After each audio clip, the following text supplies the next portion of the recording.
Bismillahirrahmanirrahim. Assalamualaikum warahmatullahi wabarakatuh. Ya teman-teman sekalian, ini merupakan video pertama dari 7 video yang akan ada di playlist yang akan teman-teman bisa saksikan ya, untuk melengkapi diskusi yang sudah kita lakukan dari pertemuan ke-12 sampai ke pertemuan 15 kemarin. Oke, jadi video yang pertama ini mungkin hanya untuk overview saja. Nanti akan ada video-video lain sejumlah masing-masing kelompok yang sudah kita bahas, yaitu kelompok 1 mutagenesis, 2 rekombinasi, 3 kanker, kemudian 4 yang fingerprint DNA, kelompok 5 itu deteksi agen infeksi, dan kelompok 6 stem cell, sel punca. Oke, lalu untuk urutannya nanti tidak akan kita bahas dari mulai mutagenesis, tapi akan saya jelaskan di belakang. Selanjutnya ini adalah proporsi soal yang akan keluar di ujian nanti. Nah, untuk dari Bulia, beliau proporsinya sama ya, dari P8 sampai 11. Ya mohon maaf, P9 sampai 11 ya, ada 3 pertemuan. Kemudian kalau saya 4 pertemuan, mungkin sekitar 60% lebih di Solos nanti kita breakdown ke 4 pertemuan utama ini. Untuk yang mutagenesis, rekombinasi, dan kanker itu total 75% dari keseluruhan soal yang bagian saya. Kemudian untuk yang aplikasi biomol, mohon maaf kelompok 4, 5, dan 6 ini ya, karena tadi ada notif ya, maaf. Karena 4, 5, 6 ini mungkin nanti soal yang kita keluarkan itu hanya sekitar 25% untuk 3 kelompok. Jadi kelompok DNA fingerprint proporsinya 10%, deteksi infeksi 5%, dan stem cell itu 10%. Ya, alasannya karena untuk ini aplikasi biomol nanti teman-teman bisa pelajari tidak hanya dengan kuliah, tapi teman-teman bisa langsung pelajari sendiri. Kemudian karena yang di P12, 13 itu merupakan basic dan 14 juga.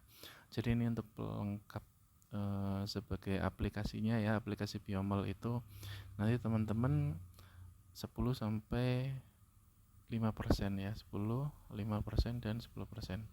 Seperti itu mungkin.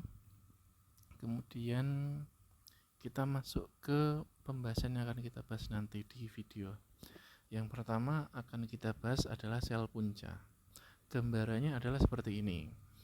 Jadi suatu ketika ya, pada awalnya terjadi pembuahan antara sel telur dan sperma dari laki-laki, sel telur dari perempuan, yang pada akhirnya berubah menjadi zigot, dan zigot itu nanti berubah lagi menjadi morula. Anggap saja ini zigot yang merupakan satu sel pertama kali yang nantinya akan berkembang terus-menerus menjadi suatu organisme. Dan dari awal ini kita biasa kenal proses ini melibatkan perubahan zigot dan perkembangannya, diferensiasi dan sebagainya. Ada fase morula yang dia merupakan tahap awal dari stem cell pertama kali. Kemudian dari stem cell ini nantinya akan terus berkembang menjadi membentuk organ dan menyusun berbagai macam sel-sel yang memiliki diferensiasi masing-masing menjadi bayi seperti ini ya. Nah, pada saat proses terjadinya sel punca ini berubah berdiferensiasi menjadi bayi,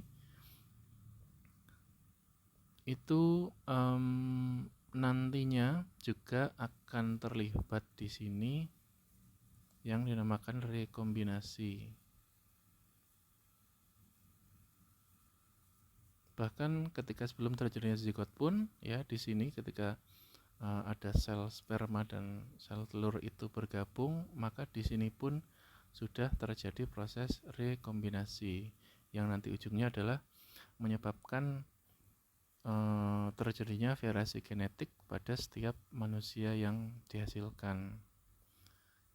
Ya, jadi misalkan dari satu orang ibu dan bapak bisa menghasilkan variasi-variasi bayi yang memiliki genetika yang beragam. Seperti itu. Nah, selanjutnya setelah terjadi kita kenal sudah lahir ya dan tumbuh besar, maka aktivitas kita sehari-hari itu bisa juga kita terpapar oleh suatu zat yang menyebabkan mutasi pada DNA kita yang kita sebut dengan mutagen. Dan mutagen ini nantinya akan mempengaruhi tubuh kita, akan menyebabkan adanya suatu mutasi pada DNA tubuh kita yang proses perubahannya ini dikenal dengan nama mutagenesis. Dan ketika terjadi mutagenesis, terjadi proses mutagenesis yang menghasilkan mutasi pada DNA tubuh kita, maka ada ada tiga hal yang dapat kita dapatkan efeknya. Yang pertama adalah tidak terjadi efek apa-apa, artinya tidak berefek sama sekali atau efeknya tidak bermakna. Kemudian yang kedua adalah mendapatkan efek yang dalam tanda kutip bagus.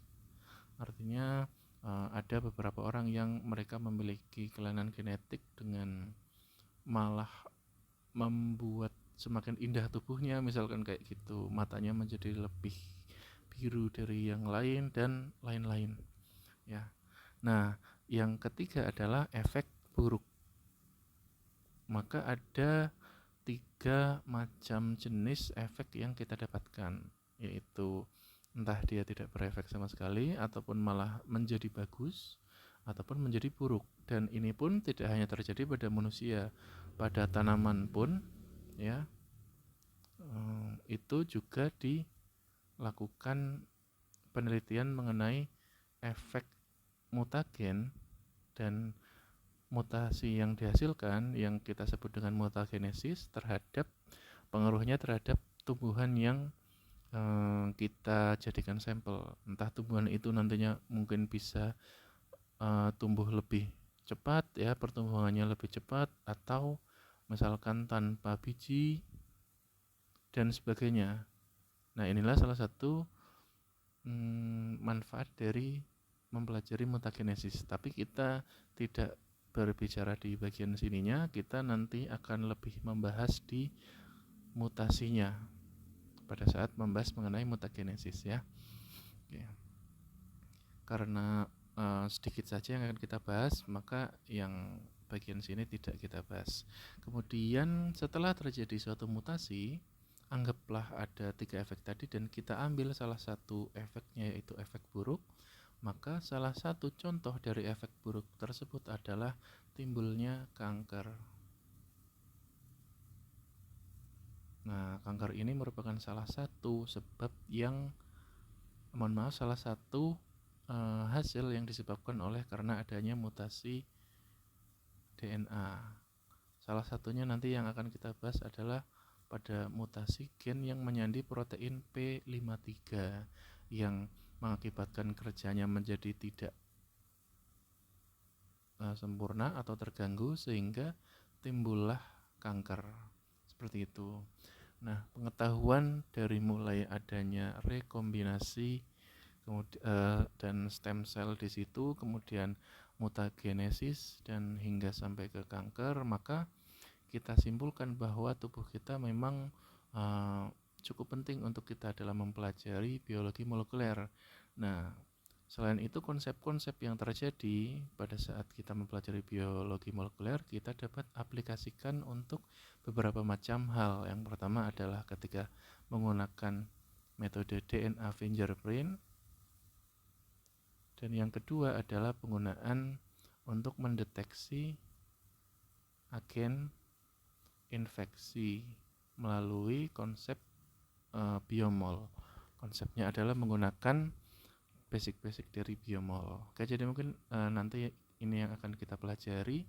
Yang pertama adalah stem cell ini sebenarnya saling berkaitan ya, rekombinasi dan transposisi, kemudian dan stem cell ini, tapi akan yang kita bahas pertama adalah stem cell dulu saja, kemudian yang kedua rekombinasi, kemudian yang ketiga adalah mutasi dan mutagenesis, yang keempat adalah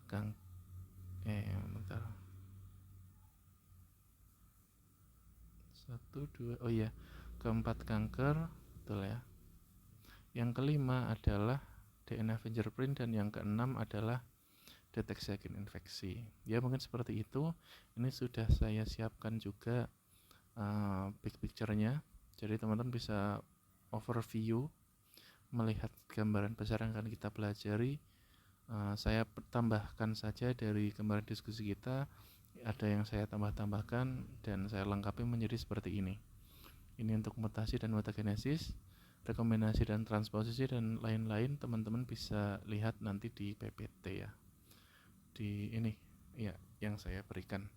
Oke, jadi mungkin itu untuk video yang pertama. Kita nanti lanjut ke video yang kedua ya.